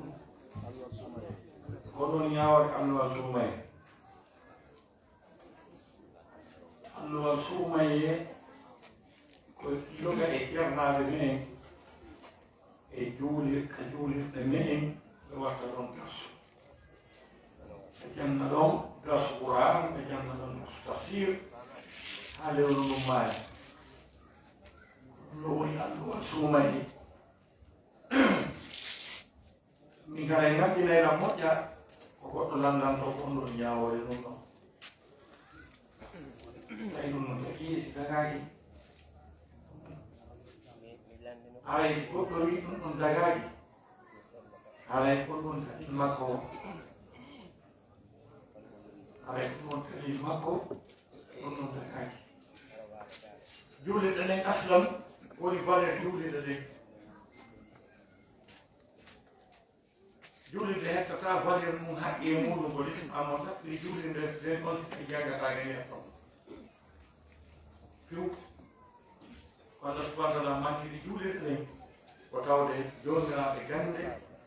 no nder ton no jannude no haali ka masjidum ussisa ala taqwa ko woni yawmin ahaqqu an taquma fi Allah taali juulirde mahinade sabu kulol Allah ka arande laawol ko ɗon haaruɗa yaade wona Muhammad fii ɗum fii hino nder ton rijalum worɓe yuhibbuna an yatatahharu hiɓe yiɗi laaɓugol e bidia e shirku e majjere worɓe no nder ton yiɗuɓe janngugo laaɓa aya o sakkitori on ɗum andi ɗo aroɓe janngugolɓe anda ko wiyete shirku ko wiyete bidia anda ko honno julde yewtitorte e sifa ɗum ko ɓe wiɗa joni noon ko homɓe noon jannata ɓen noon ko ɗum ayol nannete wallahu yuhibbul mutahhar Allah no yiɗi lappinoɓe yimɓe ɗum ko aya goni fi buyutin adina allahu an turfa'a wa yuskara fiha ismuhu yusabbihu lahu fiha bilghuduwi wal asali rijalun لا تلهيهم تجارة ولا بيع عن ذكر الله وإقام الصلاة وإيتاء الزكاة ɗin cuuɗi ɗo kañum kadi ko juulirde nden Allah faandi wi worɓe no nder toon ɓen worɓe ko wonɓe nder toon jannoɓe tafsir e figo tindana yimɓe ɓe diina holla ɓe laawol aljanna iɗon anndi ɗi université ji ñani ɗi wonɗo yiide mo université ji arani ɗon anndi ko juulirde ɗi fuɗɗori wona asharu sharif ɗi ko juulirde ka juule ko ceerno ɓen janni ɗon janni ɗon ha wonto université jamiat bagdad on ɗo numéro 1 université international alamul islami ɗon on faami ko karamokoɓe jooɗino ɗon janni ka juulirde ɗon ha juulirde nde wonti université ko nan ɗon kon fof sahabaɓe hunjike defte hunjike qur'an windi defte ko nela sasama janni ɓe janni ɓe honto ka nder juulirde ka masjidu nabawi miɗo jiɗɗi ko honno goɗɗo posirta question ko honɗum woni ñaawore anduwal sukayi ko siko julɓe wonɓe ni kadi honto ɓe iwlani to hay si tawi na suumaye qur'an no hana janngede nafile noon suumaye seydna jibril alayhi salam suumayede kala suumayede o arayno dartina nelaaɗo ɓe ko wujjinimo kon fof suumayede sakkitiide nden ɓayari o akkoyta on dartinimo deux fois donc allah suumayede ɗum wona bidama no moƴƴi janngama kadi woola fof ɗaɓɓita ɓenno e ko jatikiɓe a somme partenaire si janngama kadi ha lanni welo ko timmi kon si ɓe defi ɓe ñaami ɓe weltiɓe hafla timmingol anduwal suuɓay ɗum ɗo kam no tagi lamusanani yehe ndaaron deftere no wiye tarbiyatul awlad yehe ndaaron nde tata ko ceernojo jannuɗo jamiat islamia mo haali ɗon piiji sappo o wi ɗiɗo fof ino tagi ka defe yimɓe nodde ñaama welto mo tawa e mum mo timmini qur'an kamay feere defu ñaame ɗum no tagi saɗe wemɓe feeti nani ɓe yitteen ba wallahu alam nam haray rabbil alamin haray oɗo kadi no landi o wi la prière de vendredi o wi fi juulugol ko wiyete julde juma ko darde jello woni ko juulete julde juma est ce que kadi ko honno fi ñaawore tettingol sonnajo jiwo tettingol jiwo woni won ñaawore mo kal islam julde juma nden ko darde ɗiɗi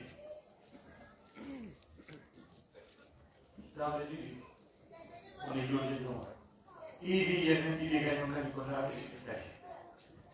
min ni iiden ɗiɗi iidi suumani iidi ɗumti dañi julde juma nden fof ko darde ɗiɗi ko nder toon jonno mo naati ka juulirde on tigi ƴoɗɗota ko hiwraki juulirde nde ko wiyete tayeto nasti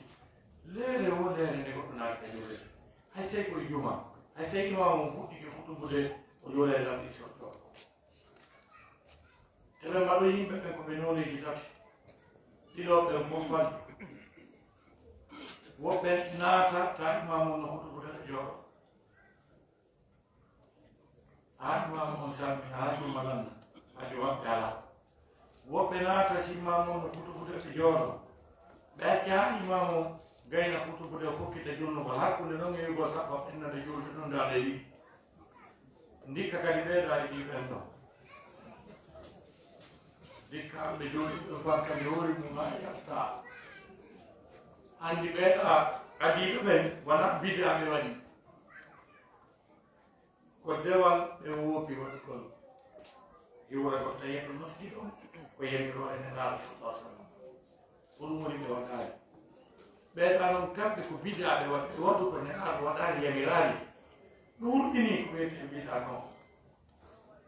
o faami tammo maɓɓe on ko arɗo tawi imam on no fuɗɗude juulida ɗiɗi jooɗi kon hawe sawa donc ɗum noon woni on question wallahu a'lam. Amma fi teddingol sonnaɓe ɗum no tabiti bindi no tagi kadi no tabiti e bindi no tagi kadi no wodi imamuɓe ñamminaɓe ahaaji sodana katkati fiyo ɓe wiwu ɗum no haali ɓeyno ɗum no haali mi windaki ka qur'ana windaki ka ɓeeno menen few ɗum memminaka amen mbiya rewɓe joɗɗina no woona fii ɗum tawa yimɓe taari tikkawol ngol no tuggoyi ka kambo keɗɗa ɓuri waɗi dolokiita daande dolokingi no yaajiro kare fo ɗon banque to hay fuu so a yiyata e maɓɓe ko nande di ɓen no wiya min daaki ka qur'ana ɓe yii qur'ana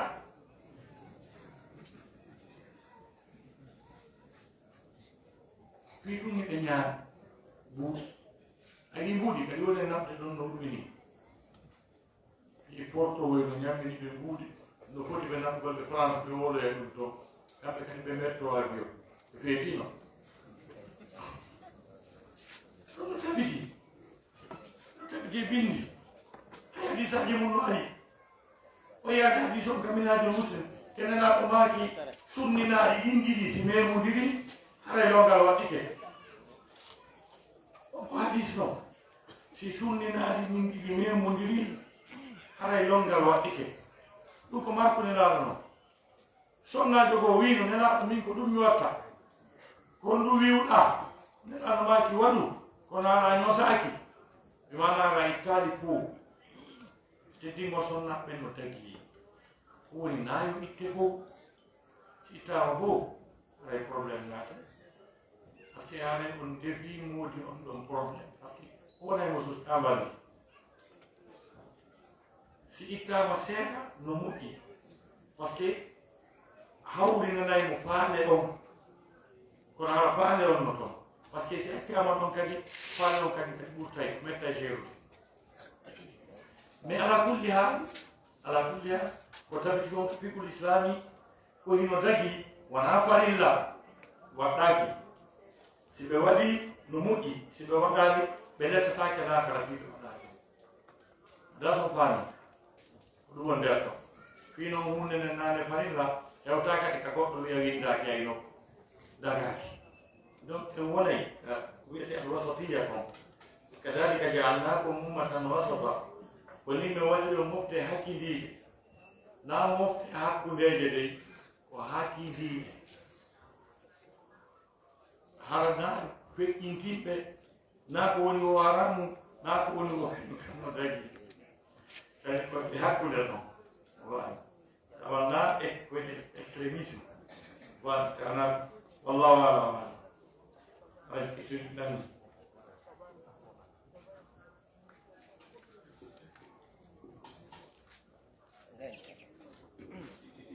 rabbil alamin ara sonnajo landi o wi moodi am heno nawni tension duuɓi ɗiɗi e ɓe landi kelanti mbaldi mi jaɓaali sabu nawnaare nde ko honno mi warrata ala kulli hal bon l'islam landete na fus hadisaji ɗiɗi makko amen la imana liman la haya lahu kañum e la haya fiddin fof ko rasul maaki ɓe maaki mo hersata gonɗina si goɗɗo so tawi ɗum mo hersata taw hersata few ande haɗe batte imanu ala e makko rosi hadis bo wi al imanu on alhaya o akul iman bimana e honno wiyete hersa kan ko nene goto bimana gonɗinangal kono ɓe maaki kadi a haya ɓe diina hersa alaka diina telema sengo ka landagol andugol ko diina ka wi kon hersa wallinte to sina ɗum ka famatake so yi ari ha nena sallama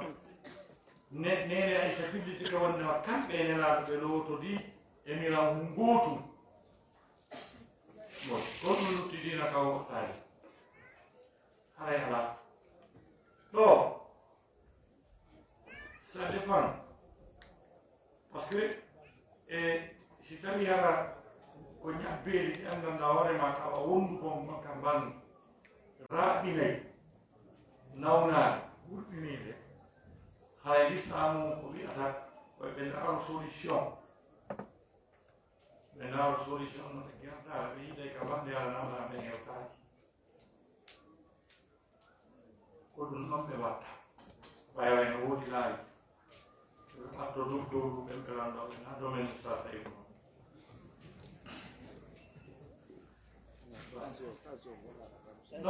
non mi yawton tum ay mi yawton tum donc joni noon ɗum ɗon tradition ɓay raɓata min ko so nandi kalan ko yoyti ko ite droit public ma ɗum ko ɗum spécialisé ko université a médecine mi waɗi voilà donc ɓen ɗon yo ɓe ñamiri on kokol ɗon yoɓe ɓatto doftorujo ɓe ndaara ko honɗum woni ton honɗum woni honɗum ton donc mbiɗa mutagol question o ha ɗon en ɗaɓiri ɗen ɗon kaw docteur question ga woodi ɗuma inchallah rabbil alamin aray oɗo kadi o wii ko français o landi kon ɓe gandi ko hayɓe men lekkoɓe ɓen o wii haray min harilan nawni e nder duuɓi ɗiɗi joni noon aray o yetti allah ino jaasude joni noon o inni e nder ko nawni komo anda ko combien de temps o ñawli noon joni noon kon no gerdata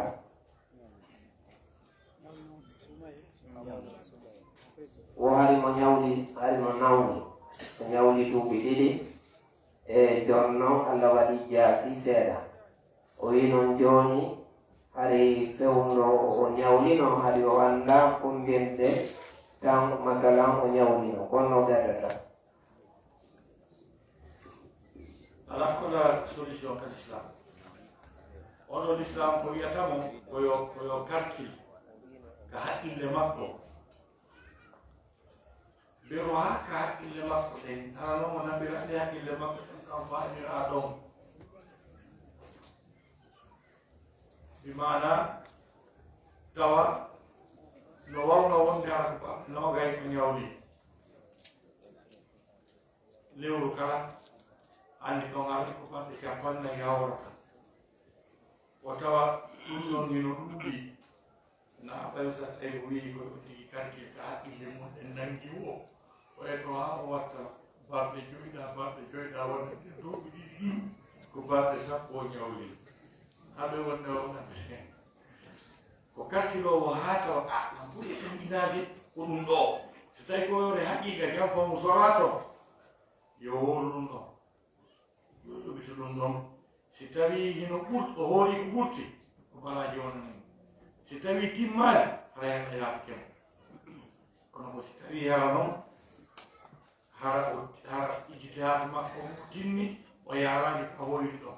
o jam faki waɗa makko noni a wonnon ɗon wallahu ala wa alam nam haray oɗo kadi wii min miɗo nawni mi nawnino masalan duuɓi mi hooraaɗi joni noon haray si mi hooray tu nawnaade nden mino joni noon mi waɗi duuɓi tati nayi mi hooraaɗi ko honno mi gerdata ko mi continue ka solution o woodi oɗo mokko o heɓi nawnaade nde dikkata ɓe ɗon ari troisiéme position ayeje ɗen ɗa ومن كان منكم مريضا او على سفر فعدة من ايام اخرى première position مريضا deuxième position او على سفر troisième position وعلى الذين يطيقونه فدية طعام مسكين ɓen ɓe no ɓittora korka kan ɓen ɗon ko nawno ɓe nawnade nde dikkata ma ɗum nayi ɓe ɗon tikɓe ɗowata wurde oɗo yo windo etowo o eta ko ɗum ɗo wondat toon hatta o ñawdora si on jikki e nder ko woni ettude ko o arta a worgol o yoɓitata ɗe o etani ɗe sono piccari, ma continuare più con la vita. Wallahu a'lam.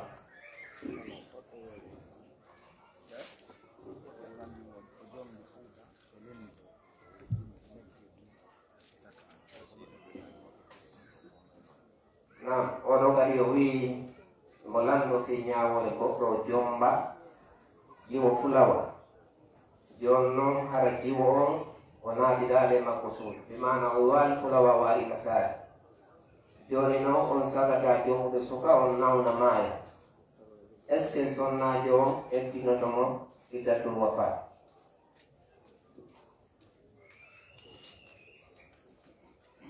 sonnajo on ɗo o eddinoto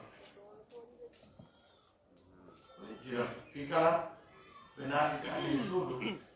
o eddinoto wande noon ko edda mayre nden woni eddinaade sunagol ngol suno moji makko ko ɗini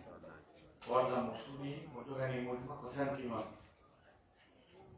donc ko ɗum ɗon o eddinoranto onno o eddinoto on eddato so serte e ñawore ɓe naatitade e suudu o jommitima wawi o jombimo ɓe yiidali e mbalde o jonnitimo nden ñawore mo sirti e ñawore ɓe yiidali e suudu o maayi o eddinoto nek lebbina e bala sa wallahu ala ma haɗo landi landal ka e jaabi ke Jadi orang jam ke tanggal dan jam ke jam ke mana? Ini kita sudah. Assalamualaikum warahmatullahi wabarakatuh. Wami kubisonna yang mali pipe moja yalta bimbi de kata puskas debrouille to min tu haray joli joli ballal parce que landi mo parto hamiro mo wandi to mo jaba mo arti kadi e men sonna no arti on wi moy yan landi ko honno mi jetta e hoore ɗum kadi ko moƴi yaltiday e gollo ɗin servance mo mari store avec la servance qui est avec moi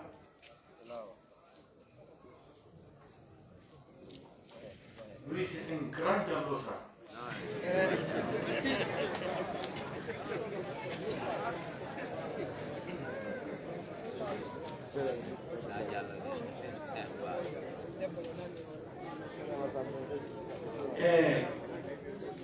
Roberto è in bici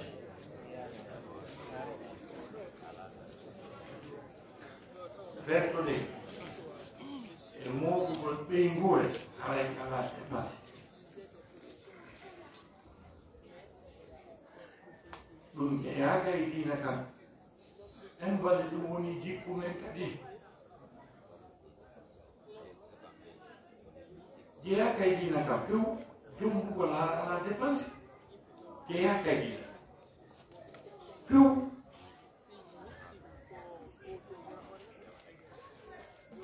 wata pour ko jeɓu jamais wonugol ha o ala ko wannina dépense kasa wonɗa aw saka ko jannoji ko no wayano wawno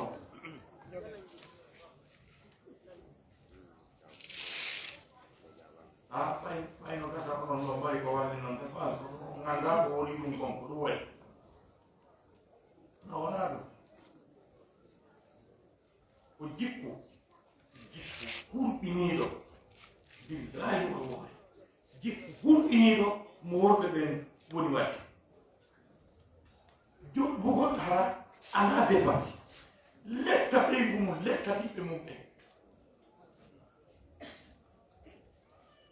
دوكا باسكو القرآن بي وليستعفف الذين لا يجدون نكاحا حتى يغنيهم الله من فضله والله واسع عليم الله يونيفي نوكيو بوتي توكو تاني جوكي جومو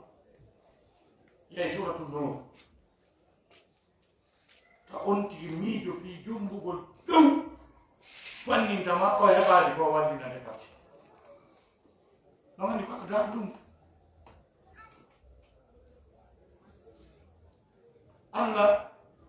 hakke ma ko yiɗi yo yimɓe ɓen ko yiɗi yo yimɓe ɓen jombu kum fof mo yiɗi dewgal no wela Allah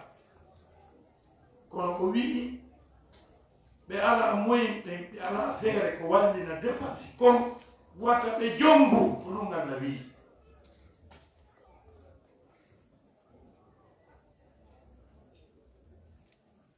yimti Allah joni ɓe solution goo tawa joni ɓe ƴettante ka baytul mal ka banque central julɓe ɓen hayno toon ɗen budget waɗaɗo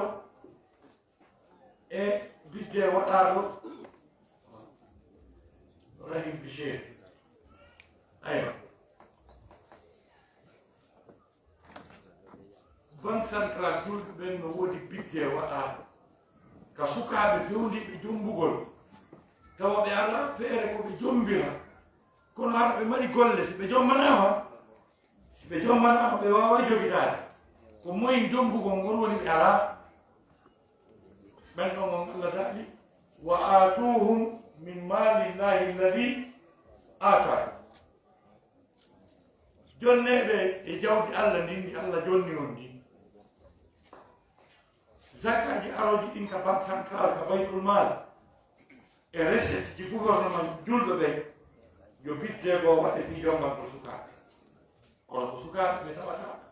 hiɓe mari golle si ɓe jonganama ɓe wawa yimɓe ko dépense raɓe gole maɓɓe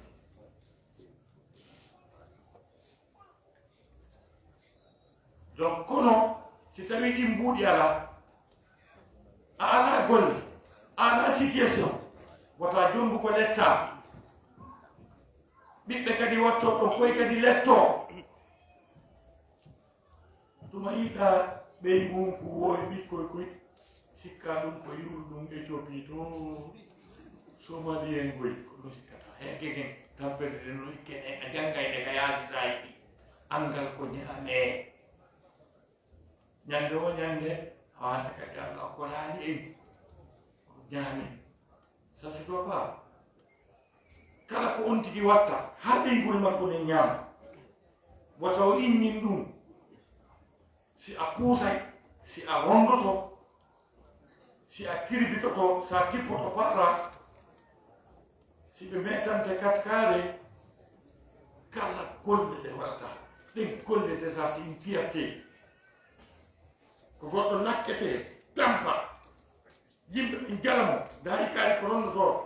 kono ko fiiyo ɓeygol makko ne ñaamo haɗa toraki ɗum ko teddungal noon ɗum ko teddungal noon sahabaji arino tawino ndela sa samana jannude sahaba ɓe diina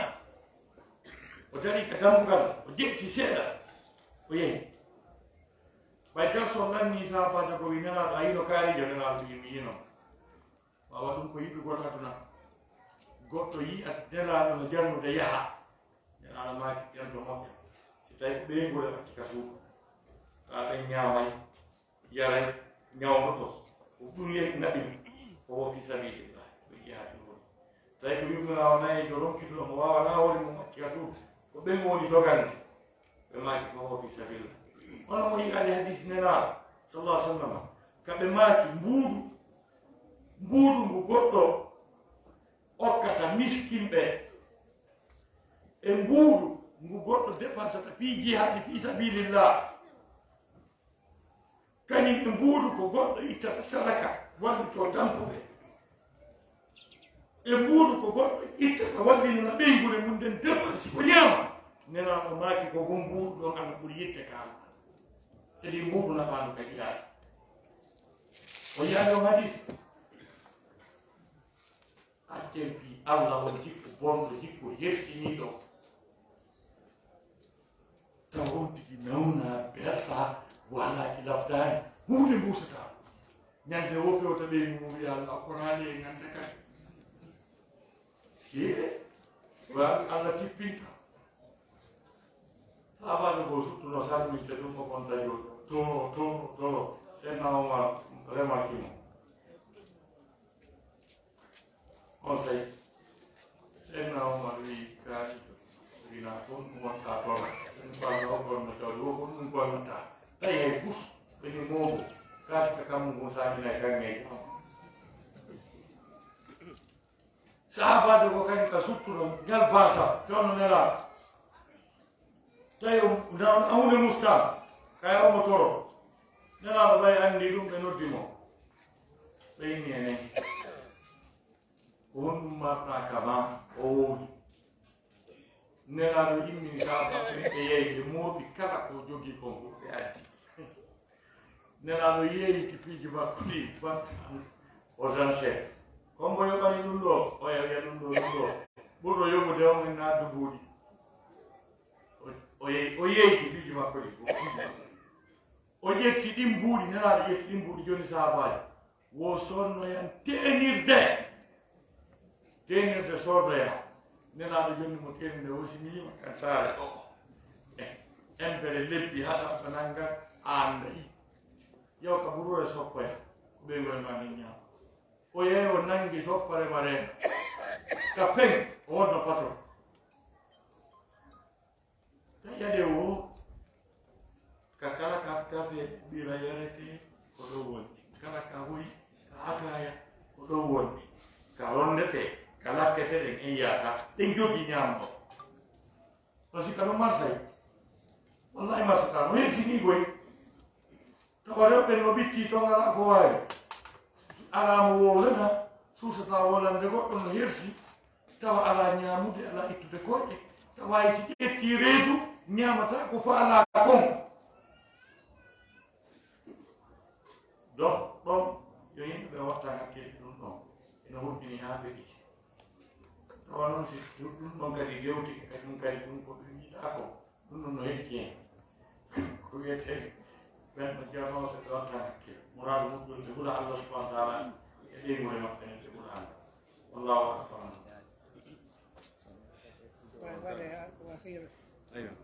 Nam aray lande tuino ari ɗo aray ɓe tawde bayanaji ɗin ga saali aray inchallah joni ɓe ngal ɗo ɓe jabano ɓe nga juuta aray ko goɗɗo landi est ce que no sella ko goɗɗo forsa ɓiɗɗo mum pokkitira moyte sal Melandi sino sembra che ho fatto un po' di lampo bon honno wala ka ngara ko jiboy to boy tawa dubbi to ala ko fenda ko tali maliki ko ben kambe maliki ko ben kambe bi babira be fendi be kambe hakkil faamu ben apantamo hokkitam ay si tawi be landaki mo ko wodi yoga e magamo ko modi go wi dum Vamos. Mais ala kulli hal e ko tabiti ko selli sona do mo mari haqqe landede so mo yiɗi so tawi mo yiɗi o hokkitire joni noon ɗum ala so makko joni timmi do ɗum wawi ɓuri anda koye faala donc to so koye to joni koye ɓuri hande koye faala ɓuri hay ɓe capanɗe jeeɗiɗi donc kamɓe tan si ɓe yiɗi ɓe hokkitire si ɓe yiɗa ala hokkitiraka wala adalo ina wala taradi so jombe no ay ko jombe ay ko dale no gerte ono ala choix ite ma ko ite mu wala ali ko do ko wala do tanu wa no so du do feu ko wala me ala pe ko ite ma ko wala ay dum don ko mo mari do hakki so dinne lande mo yi dalil mum nela safarmaji so tawi jiw walla landama so moƴƴi no andora ɓe jili on tawde ko makko fof no mbi ma ɗum o moosa ma ɗum fanta so yiɗi arene tan wala kan yiiɗo non so panti ala mo baala si o moosi ala mo baala nafere noon so yimo baala a waɗɗa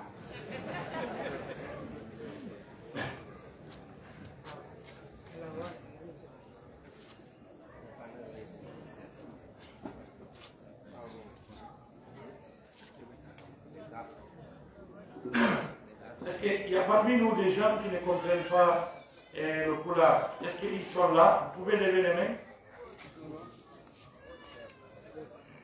Ok, d'accord. Bon, je vais vous résumer un peu ce qui a été dit. Bon, le thème, c'est le Ramadan, le mois béni du Ramadan. Donc, j'ai parlé de la valeur, de l'importance de ce mois. Vous savez, notre Seigneur Allah, il est sélectif. Il dit dans un verset coranique, le Seigneur crée toutes choses, mais il sélectionne. Et quand lui, il sélectionne, il accorde de l'importance, il accorde de la valeur. Je donne l'exemple de la terre mécoise, donc Allah a choisi. Donc Allah leur a donné toutes sortes de fruits, le manger, la sécurité, tout ça. Et aussi l'adoration. Parce qu'une seule rakat dans la mosquée de la Mecque, n'est-ce pas, le sanctuaire de la Mecque, et vaut, n'est-ce pas, 100 000 rakats. Donc c'est dans ce contexte que Allah a choisi le mois de Ramadan et il a fait descendre le Coran au cours de ce mois de Ramadan.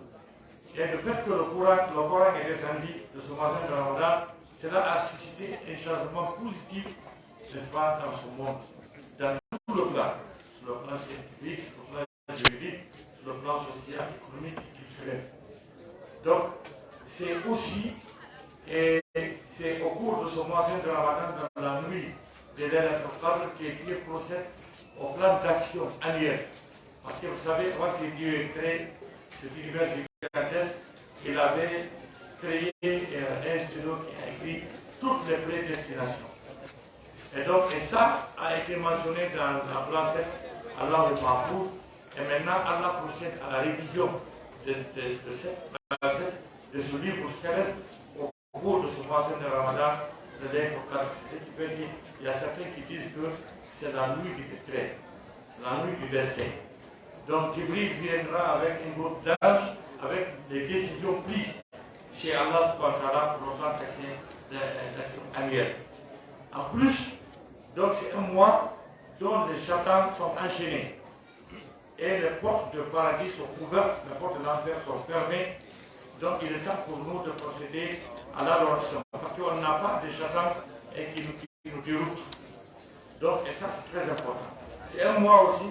dont on peut tourner la page avec Dieu. Parce que quand on jeûne convenablement, tous nos péchés seront effacés. C'est le prophète qui a dit. Et nous aurons une récompense énorme. Par exemple, celui qui donne cette adoration, c'est Laylatul Qadr, il aura une récompense de plus de 80 années d'adoration. Et donc, et ça c'est très important. Donc, il y a certaines choses que l'islam permet au cours de ce mois de Ramadan, tandis que l'intérêt est un jeûne. Par exemple, se laver dans la journée, se brosser les dents. Et il est très important aussi de procéder à ce repas nocturne, ce qu'on appelle le sourd, ce qu'on mange à la profondeur de la nuit. Donc c'est de la sunna du prophète. Même s'il faut boire un verre d'eau, c'est bon, on a beaucoup de récompenses. Et aussi essayer de couper le jeûne très tôt, sans attendre jusqu'à la nuit tombe. Donc, et commencer par manger avant de prier. Donc voilà, et aussi donner une accent particulier à la prière nocturne, ce qu'on appelle Qiyam al-Layl, c'est très important parce que ça peut faire accorder l'intéressé les places les plus somptueuses dans le Coran. Vous savez, il y a une place qui est convoitisée par tous les prophètes. Notre prophète en a nécessairement besoin. Il a dit déjà de faire campagne pour lui. Allah lui a dit, si tu te lèves pendant la nuit qui brille, je te donne la place, même si ta communauté ne fasse pas et ne fasse pas campagne pour toi. Donc, d'une façon générale, voilà ce qui a été dit. Donc, je ne savais pas que sinon j'avais enchaîné le résumé au cours de l'exposé. Je m'en excuse beaucoup. Merci infiniment. لا رب العالمين هذه تشعر سندين البيان حتى هذا إذا مري سيكون يقول وين من رأي كمان جامعة على جامعة أميرون على إبراهيم نائب وزير الدعوة على عبد الرحمن جريا بينهم كوين بمن بوندو لندو e haray tigi o jaate jonne amiru e yuro jama on bada zalika e daare no ɗumannore ne haalanay noon programme heddiɗi ɗi si a ari bayana habbaki ha annduɗa ko ɗum waynodira a foti kellantawa ko ɗum waynodirama haɗa ballali hoorema haray ɓe kayniɗo noon haade programme ji ɗi inchallah ko honto e honto heddorɗe bayanaji e ceernoɓe men ɓe salamu aleykum wa rahmatullah. وعليكم السلام ورحمة الله وبركاته. الحمد لله رب العالمين، والصلاة والسلام على رسول الله وعلى آله وصحبه أجمعين، وبعد السلام عليكم ورحمة الله وبركاته. هذا المصيب يأتي الله سبحانه وتعالى تقول ولي النعمة waɗi en julɓe waɗi en nanoɓe ka haala ka yewtaren ɗo ɓen toro yo Allah yoɓu oustad Tayyib Ba ɓuri moƴƴude en joddi e ko ɓe yewti e ɗo ko haray wono Amirou Dawa o wiiri noon mi wayni noon ɗo nde yaade ka men alhamdulillahi yaade ɗum newiɓe mi hewtiti kadi e dow newende e tampere o waɗaade haray mi weltanike on ko jokkiɗe golle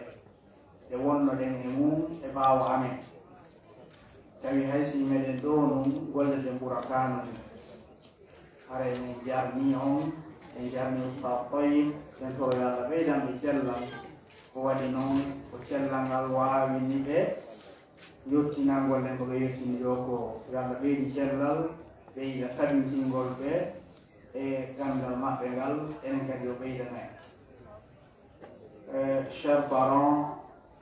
nous remercions Allah subhanahu wa ta'ala qui nous a créé des êtres humains. Et en plus de cela, il nous a choisi parmi tous ces êtres humains, nous a donné l'islam. Et il nous a donné aussi la facilité de comprendre. Nous remercions Oustad Tayyib qui nous a entretenus, qui nous a beaucoup enrichis par son intervention. Fasse Dieu qu'il soit récompensé par la meilleure des récompenses, qu'Allah lui accorde la santé pour qu'il puisse prodiguer des conseils et multiplier la dawa comme c'est de son domaine. Et comme vous le savez, on vous avait demandé la route pour pouvoir aller au pays, voir les parents et régler certaines situations familiales dans de bonnes conditions. Alhamdulillah, Dieu a facilité le voyage, nous sommes allés et revenus dans de bonnes conditions. Et nous remercions Allah pour cela et nous vous remercions d'avoir continué les actions de l'association en notre absence. Même si nous étions présents, on n'aurait pas fait mieux. Et nous vous en sommes très reconnaissants pour cet effort et l'union et l'entente. Fasse Dieu que le Ramadan nous trouve dans de bonnes conditions et que nous puissions gêner et faire toutes les actions et que nous pourrons être utiles le jour de la résurrection. Ça a fait allusion aux jeunes qui ne sont pas accompagnés de la quiétude. Comme vous le savez, le prophète sallallahu alayhi wa sallam nous dit il y a plein de jeûneurs qui n'ont de leur jeûne la faim et la soif, parce qu'ils n'ont pas respecté les règles qui accompagnent le jeûne du mois de Ramadan. Donc,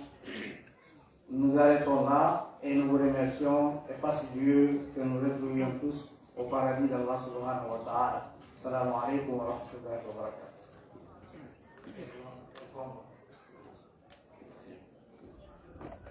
Rabbil alamin haray e weltanike amiru ɓe on weltanike jama o fof yako ɗon seeɗa ni tampii imam Idrissa Noumar o tampii o ɗuuɗa o duwaɗe humpiteɗe o andi ko si yiidama kaka yiida ɗum piiji ɗin ferñinte yako ɗon si jonnenɓe ɓe ɗum miya so minti ɗiɗi ɓe waɗa tampi o kontuma noon haala fi programme ɗi ɗiɓinen jama o inchallah. Assalamu aleykum. Assalamu alaikum warahmatullahi wabarakatuh. Haray ko ɓe yeti ko nane fi wano force ko juɓɓe hokkitiraɓe haray suudu no ka kafye non ɗo suudu no ɓeyi ɗo pasno tande bone may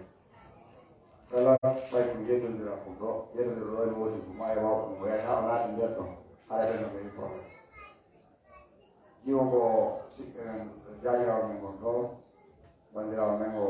wonɗo sabu ha ɓe hokkiti e wonɗo ɗo jomdi jiwo wonko sabu o adda ɗo ɓe haɗi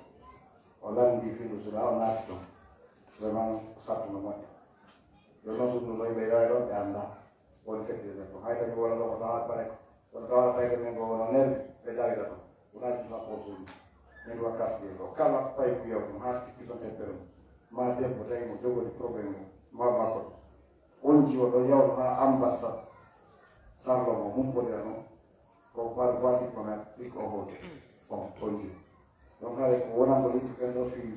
jommu o ɗo jogi ɗum annda fimo o annda neyɗum o annda jikkum feƴƴanen ɓe ɗiɗi hayno woni présence waɗa payɓeɓe gollingol ɓe golleji ɗi ka laari yani wiya moɗɗi dosi ɗo kadi nde laawa joni noon payɓe mon ko yoɓe law yoɓe wuɓɓe haray ko yo wartinde moƴƴa e ɗum no woni ko jindoɓe ko ɗumota ɓuuri joni noon so ɓe yi ɗum ɓe naɓa payɓe ɓe nawoɗo golli fossude gollata si tawi noon payɓe ko maayi e jonde mo golle ayne so landama o ene kanko ni forcé o golle mais makko jaɓata golla ɗum tan ɗi forcé kanko mawa golla ko mawa ekkito donc si yahi haɓe isi goɗɗo e less rusude wonko takko mon ɗo haɗa en jogi probléme nandande bone ma kono famani ɗo assalamu aleykum Naam, haray weltani ɓe imam o o yii ko ɓe yewtien ɗo kono mari nafoore ka taw hayno hoore am hara humpitaki woni e feƴƴude ɗo haray e weltani ɓe foti son neɗɗo goɗɗo no ari ɗo landi wo huuɗi no hantira a compte makko honno ɓerdata e wawata yaw jonna waɗude transfert e ɓe nattande huuɗi o yani sa ñaamiɗi haray na anti sellata compte ɗi ñaama